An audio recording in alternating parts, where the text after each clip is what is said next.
Break के बाद एक बार फिर से आपका स्वागत है। आप देख रहे हैं टैक्स गुरु और आपके सवालों का जवाब देने के लिए हमारे साथ हैं जाने माने टैक्स एक्सपर्ट शरद कोहली साहब। कोहली साहब, इस वर्ष बजट में जो घोषणाएं की गई नई इनकम टैक्स रिजीम को लेकर के, मुझे लगता है बहुत लोग हैं जो नई इनकम टैक्स रिजीम में जाना चाहते हैं, लेकिन उतनी ही बड़ी तादाद है वैसे लोगों की जिनको रेंटल इनकम होता है, उसके नाम पे जो उनको टैक्स छूट मिलती तो उसको शायद वो छोड़ना नहीं चाहते। तो बहुत सारे लोगों को उनमें कन्फ्यूजन था कि नई टैक्स रिजीम में रेंटल इनकम पे रिडक्शन जो था वो हमें मिलेगा कि नहीं मिलेगा, फिर रेंट से जो डिडक्शन मिलता था वो मिलेगा कि नहीं मिलेगा। तो क्या मामला क्या है?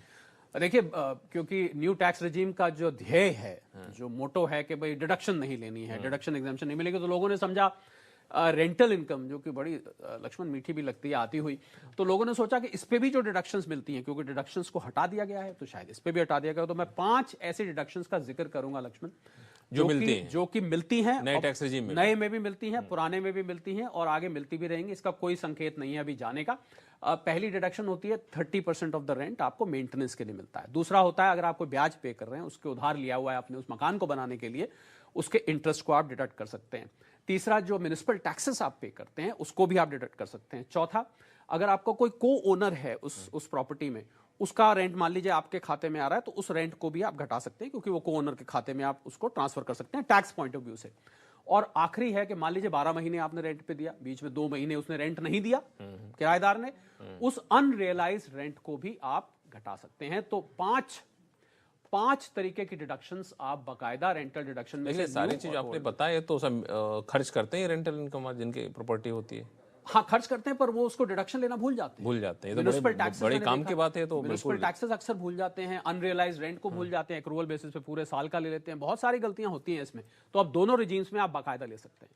तो इसमें आप जो है सो ये पांचों जो आप बताएं, इस पांचों को रेंटल इनकम के तौर पर, चाहे प्रॉपर्टी से जहां से रेंट आ रहा है उसमें जो खर्च करें वो आप वहां पर ले सकते हैं। जी हाँ, उसमें से ये डिडक्शन घटाते हैं। इसमें लक्ष्मण 30% जो स्टैंडर्ड डिडक्शन है, वो तो आपने कुछ खर्च नहीं भी किया है तब भी आप घटा सकते हैं, क्योंकि वो मेंटेनेंस के लिए एक स्टैंडर्ड फिक्स कर दिया, जैसे सैलरी में से 50,000 का होता है। चलिए, तो आप बिल्कुल कंफ्यूजन मत रहिएगा। अगर आप नई टैक्स रिजीम में जा रहे हैं, अगर आपको किसी प्रॉपर्टी के रेंट से आमदनी हो रही है, तब भी आप डिडक्शन उठा सकते हैं। और कौन कौन से तरह के डिडक्शन ले सकते हैं वो कोहली साहब ने आपको बता ही दिया है, तो भूलिएगा नहीं। और अगर आपको सूट करता है तो नई टैक्स रिजीम में जाइए, क्योंकि सरकार भी अब कोशिश कर रही है कि लोगों को उधर की तरफ ले चला जाए। क्यों कोहली साहब? बिल्कुल, सरकार की तो मुहिम है इसको सिंप्लीफाई करके और न्यू टैक्स रिजीम को पॉपुलर बना दिया जाए। इस बार चूक ना हो। चलिए फिर से शुरू करते हैं सवाल जवाब का सिलसिला। सबसे पहले कॉलर हमारे पास आ रहे हैं इस सेगमेंट में, वह है मुंबई से रोहित अग्रवाल जी। रोहित अग्रवाल जी, नमस्कार। क्या सवाल है आपके पास? नमस्कार सर, नमस्कार। सबसे पहले तो बहुत बहुत थैंक यू सर, आपने मेरी क्वेरी को एक्सेप्ट किया, और शरद जी को भी और आपको भी वेरी गुड मॉर्निंग सर। जी, थैंक यू सो मच। बताएं।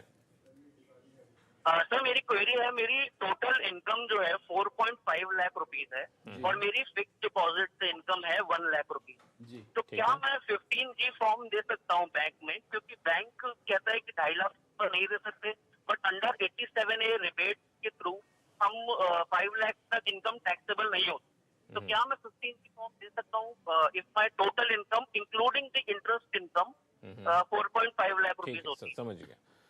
जी हाँ रोहित जी आवाज से जवान लग रहे हैं, वो सीनियर सिटीजन नहीं लग रहे हैं। 15G बिल्कुल आपके लिए अप्लाई होगा रोहित जी। 15G आप दे सकते हैं। बैंक को जाके बोलिए कि आपकी इनकम टैक्सेबल नहीं है, उनको कंपटीशन आप बना के दिखा दीजिए और कंपटीशन बना के बैंक मैनेजर को दिखाइए और 15G बिल्कुल सबमिट करिए। आपका TDS नहीं कटना चाहिए। और इसके बाद भी अगर बैंक लक्ष्मण काट रहा है, मैं एक कदम आपकी इजाजत हो तो आगे बता दूं कि अगर बैंक वाले इस मामले में कोई गलती करते हैं तो आपको पता होगा रिजर्व बैंक ऑफ इंडिया का इंटीग्रेटेड ओम्बड्समैन स्कीम है, जिसमें आप जाके कंप्लेंट लॉन्च कर सकते हैं और फिर भी कट जाता है तो आप रिफंड रोहित जी तो हमेशा ही ले सकते हैं। और मुझे लगता है जब बैंक को समझाएंगे बताएंगे तो आपको TDS काटने की कोई जरूरत है, मान जाएंगे, उसमें कोई बहुत दिक्कत होनी नहीं चाहिए। और चलिए अगले सवाल लेते हैं बेंगलुरु से, जहां से जावेद फारूक शेख साहब हमारे साथ फोन लाइन पर जुड़ चुके हैं। शेख साहब नमस्कार। हेलो जी नमस्कार, मेरी आवाज आ रही है आपको? हाँ जी, आवाज आ रही है। जी बताएं, क्या सवाल पूछना चाहते हैं टैक्स गुरु से? हाँ सर, मेरा सवाल ये है कोहली साहब से कि 80D जो सेक्शन है उसमें मेडिकल इंश्योरेंस हम लोग का ऑप्शन है वहाँ पे पेरेंट्स के लिए अबव 60। तो मेरे जो पेरेंट है, मम्मी है बेसिकली, तो उनका कोई मेडिकल इंश्योरेंस नहीं है, बट उनका घुटनों में दर्द रहता है, डायबिटीज का मेडिसिन चालू रहता है।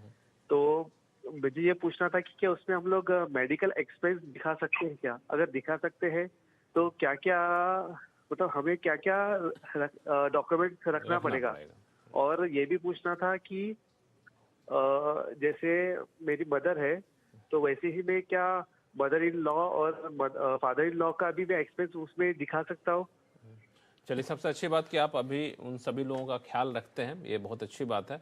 और टैक्स के लिहाज से क्या हम फायदा पहुंचा सकते हैं, कोहली साहब बताएंगे। कोहली साहब। जी हाँ जावेद भाई, बिल्कुल आप अपनी मदर के लिए जो खर्च कर रहे हैं उसका आप 80D के अंदर लाभ उठा सकते हैं। और ये लाभ है ही उन्हीं के लिए जिन्होंने मेडिकल इंश्योरेंस नहीं ले रखा। 50,000 तक का आप उसमें उनके टेस्ट, 5,000 तक कैश आप प्रिवेंटिव चेकअप पर खर्च कर सकते हैं। उससे ज्यादा का कैश खर्च ना करें, सारा बैंक से ट्रांसफर करें। मेडिकल टेस्ट पर, दवाइयों पर, कोई भी ट्रीटमेंट आप करा रहे हैं आप अपनी अम्मी जान के लिए करा सकते हैं। इन लॉस के लिए ये सुविधा उपलब्ध नहीं है जावेद भाई, ये पेरेंट्स के लिए बेसिकली है। तो इन लॉस तक तो नहीं जाएगी, पर 50,000 तक आप बाकायदा सब खर्च करिए। आप बैंक के माध्यम से करिए। 5,000 से ज्यादा प्रिवेंटिव चेकअप पर कैश मत खर्च करिए, तो आपको पूरा 50,000 का फायदा 80D में मिल जाएगा। चलिए, तो इसका ख्याल रखिएगा और 80D का आपको फायदा मिल सकता है। और कोई उलझन हो तो बताइएगा फिर से।